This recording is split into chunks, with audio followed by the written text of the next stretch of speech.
Hey everyone, welcome back to my channel. Today, I'm going to share with you my nightly routine that helps me manage my anxiety and sleep better. So, let's dive right in.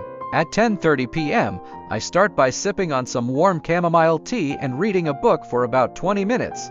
This helps me unwind and relax after a busy day. Next up, at 10:50 p.m., I switch off all my lights and turn off any electronics in the room while playing some soothing instrumental music.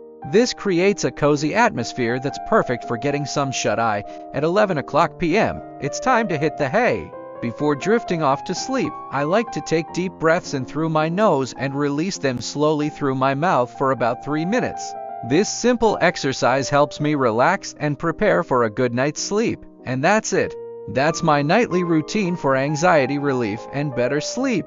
Give it a try and let me know how it works for you in the comments below. Thank you so much for watching, and don't forget to like, subscribe, and follow for more helpful tips and tricks. Until next time.